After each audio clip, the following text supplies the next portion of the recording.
নমস্কার বন্ধুরা, সবুজ বসন্ত গাছের চ্যানেলে আপনাদের সকলকে স্বাগত। যারা আজকের এই থাম্বনেল দেখে এই ভিডিওটি দেখছেন তাদের অনুরোধ রাখি ভিডিওটি সম্পূর্ণ দেখবেন। তাহলে যেই গাছের থাম্বনেলটি আপনারা দেখেছেন বা যেই বিষয়টি থাম্বনেলে দেখে আপনারা এই ভিডিও প্রতি আকর্ষিত হয়েছেন বা ভিডিওটি দেখছেন সেটি সম্পূর্ণ না দেখলে আপনারা বিষয়টি সঠিকভাবে বুঝতে পারবেন। চলুন আজকের এই ভিডিওটি শুরু করা যাক। তার আগে অনুরোধ রাখি, ভিডিওটি যদি ভালো লাগে ভিডিও শেষে একটি লাইক দেবেন এবং আমাদের চ্যানেল সবুজ বসন্তকে সাবস্ক্রাইব করে পাশে রাখবেন এবং পাশে থাকা বেল আইকন বাটনটি প্রেস করবেন। তাহলে যখনই আমরা ইউটিউবে ভিডিও আপলোড করব আপনাদের কাছে সেটি নোটিফিকেশন আকারে পৌঁছে দেবে। চলুন ভিডিওটি শুরু করা যাক। এখানে দেখুন, আমার ছাদ বাগানে একটি প্লাস্টিকের টবে করা অ্যালোভেরা গাছ রয়েছে। আমি এটি একটি রোপণ করেছিলাম, আজ দেখুন কতগুলো হয়েছে। অ্যালোভেরা গাছের বিশেষত্ব হচ্ছে এটি বহু গুণাগুণ সম্পন্ন এবং যারা গার্ডেন করে বা গার্ডেন নাও করে তাদের অনেকেরই বাড়িতে অ্যালোভেরা গাছ অনায়াসে পাওয়া যায়। অ্যালোভেরা বিভিন্ন ভ্যারাইটি হয়, হাই কোয়ালিটি এবং লো কোয়ালিটি, বিভিন্ন রকম কোয়ালিটির হয়ে থাকে।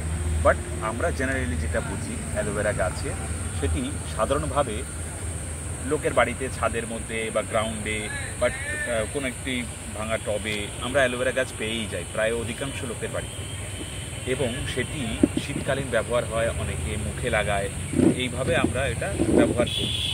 তো আমরা যারা গার্ডেন করি বা বাগান করি তারা প্রায় অধিকাংশ লোকের গার্ডেনে এই অ্যালোভেরা গাছটা অতি আবশ্যিকভাবেই থাকবে এবং ন্যাচারালি গ্রো করে। এ সম্পর্কে বলার বিশেষ কিছু নেই, তথাপিও আমি আপনাদের সাধারণ কিছু কথা বলি, যেগুলো হচ্ছে অ্যালোভেরা গাছ আপনি টবে একটি লাগাবেন বা গ্রাউন্ডে একটি লাগাবেন, তার যে পার্শ্ববর্তী অংশ অর্থাৎ রুট যত বিস্তার করবে মাটির মধ্যে, তার পার্শ্ববর্তী অংশ থেকে আরও ছোট ছোট পরিমাণে এই অ্যালোভেরা গাছ তৈরি হতে থাকবে এবং বৃদ্ধিপ্রাপ্ত হবে। এবার অ্যালোভেরার যখন বয়স বাড়বে, যখন অনেক বৃদ্ধিপ্রাপ্ত হবে, এই পাতাগুলো মোটা হবে, তার মধ্যে জেলির পরিমাণটি বাড়বে, সেটি অনেক ফোলা এবং মোটা এবং দেখতে খুব সুন্দর লাগবে এবং অবশেষে অ্যালোভেরা গাছে আবার ফুলও ফোটে। এবার এই সমগ্র প্রক্রিয়াকরণের মধ্যে আমি আপনাদের বলতে পারি যে আপনি গার্ডেন সয়েল হিসাবে যে কোনো সয়েল বাছতে পারেন। আপনার গার্ডেনের যেই সয়েল আছে সেই সয়েলের সঙ্গে হালকা একটু বালি নেবেন, অল্প বালি বা বালি না নিলেও চলে, একটু গোবর সার দেবেন এবং সয়েল প্রিপারেশন করে নেবেন 1 থেকে 2 দিন রোদের মধ্যে ভালোভাবে শুকিয়ে নিয়ে। তারপরে সেই প্রিপারেশনটিকে আপনি ওয়েল ড্রেনেজ সম্পন্ন একটা পট নেবেন। সে আপনি প্লাস্টিকের পট নিতে পারেন বা মাটির পট নিতে পারেন, যা আপনার ইচ্ছা। তার মধ্যে আপনি সেটিকে রোপণ করবেন। রোপণ করার পর কয়েকদিন জল দেবেন, সেমিশেড এরিয়া রাখবেন, তারপর ধীরে ধীরে পুরো ওপেন এয়ারে রেখে দেবেন এবং যাতে ডাইরেক্ট সানলাইট পড়ে এই অ্যালোভেরা গাছে সেটি ভালোভাবে লক্ষ্য করবেন। এবং গ্রীষ্মকালে মাঝে মাঝে একটু জল দেবেন, আদারওয়াইজ বর্ষাকালে জল দেওয়ার প্রয়োজন পড়বে না, শীতকালেও বিশেষ জল দেওয়ার প্রয়োজন পড়ে না। যদি ড্রাই হয়ে যায় রুট বা মাটি তবেই জল দেবেন, আদারওয়াইজ দেবেন।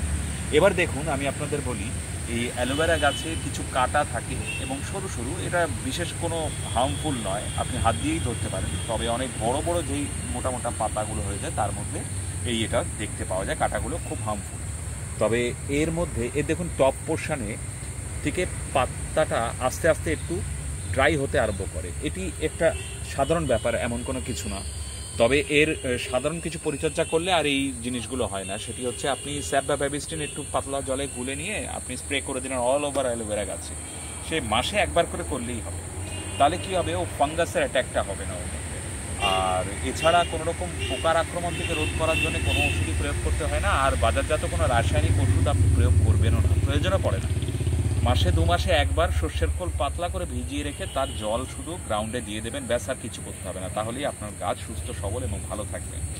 এবং এটিতে যদি কোনো ঘা লাগে, এটিও আমি আপনাদের বলে দিই, যদি কোনো ঘা লাগে, ধরুন ঘা লাগলো বা কেটে গেল ওই অংশটা, তো ওই অংশের চারিদিকে পচন ধরবে, বাট একটা সার্টেন জায়গা পর্যন্ত, এবং তারপরে কি করবে, গাছ ওই জায়গাটাকে হিল করে দেবে, নিজে নিজে ঠিক করে নেবে এবং পাতা থেকে বাকি অংশগুলোকে সজীব রাখবে। তো অ্যালোভেরা এছাড়া আমরা যখন রুটিন হরমোন ব্যবহার করি, সেই রুটিন হরমোনের জায়গায় অ্যালোভেরার টুকরো কেটে নিয়ে তার মধ্যে যদি আপনি ডালটিকে রোপণ করে সেটি গ্রাউন্ডের মধ্যে রোপণ করেন, তাহলে কি হয়, সেই রুটিন হরমোনের মতনই কাজ করে। কারণ হচ্ছে কি, ময়েশ্চার পেতে থাকে, জল ভাবটা পেতে থাকে। আপনি যদি জল দিতে ভুলেও যান ওর রুটের অংশ জল পেয়ে পেয়ে রুটের বিস্তার ঘটাতে থাকে এবং গাছটি ডাল থেকে গাছে রূপায়িত হতে খুব সুবিধা হয়। তো আপনারা দেখতেই পাচ্ছেন এর কোনো বিশেষ পরিচর্যাও লাগে না। এই শুকিয়ে গেছে যে অংশগুলো ধরে ধরে পরে ফেলে দেবেন গাছটিকে একটু পরিষ্কার রাখার জন্য। এই দেখুন এই রুটের অংশ, এর পাশ দিয়ে দেখুন শুটস বেরোচ্ছে, আপনারা খুব ভিভিডলি লক্ষ্য করলে দেখতে পাবেন এই দেখুন শুটস বেরোচ্ছে। অর্থাৎ আমি যদি সমগ্র গাছের অংশটাকে কেটে ফেলেও দিই, রুটটাও থাকলে দেখবেন এই পাশ দিয়ে বেরিয়ে যাবে, সুন্দর গাছ হবে এবং কচি থেকে ধীরে ধীরে বৃদ্ধিপ্রাপ্ত হবে। তো এইভাবে আপনারা অনায়াসেই নিজের বাগানে অ্যালোভেরা গাছ করে নিতে পারেন। নার্সারি হোক, কোনো বন্ধুর বাড়ি হোক, প্রিয়জনের বাড়ি হোক, রাস্তায় হোক, যেখানে আপনি অ্যালোভেরা দেখতে পাবেন তুলে নিয়ে আসবেন, এইভাবে রোপণ করবেন, এই নিয়মে করবেন, আর আপনাকে কোনো পরিচর্যা করতে লাগবে না। আপনার বাড়িতে অ্যালোভেরা সারা বছর এবং সব সময়ের জন্য থাকবে। আজকে সম্পূর্ণ ভিডিও দেখার জন্য আপনাদের সকলকে অসংখ্য ধন্যবাদ। ভিডিও শেষে যদি ভিডিওটি ভালো লেগে থাকে একটা লাইক দিয়ে দেবেন। অনেক কষ্ট করে ভিডিও করি, এই জন্য আপনাদের কাছে অনুরোধ করছি। আর আমাদের চ্যানেল সবুজ বস্তু থেকে সাবস্ক্রাইব করে পাশে রাখুন। যখনই ভিডিও আপলোড করবো আপনাদের জন্য সেটি আপনাদের কাছে সবার প্রথমে পৌঁছে যাবে।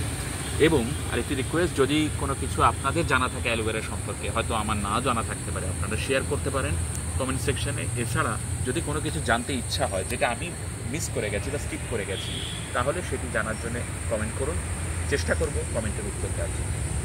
আপনাদের সকলকে অসংখ্য ধন্যবাদ মূল্যবান সময় দেওয়ার জন্য, আমাদের চ্যানেলের সঙ্গে যুক্ত থাকার জন্য, এই ভিডিওটি সম্পূর্ণ দেখার জন্য। নমস্কার বন্ধুরা।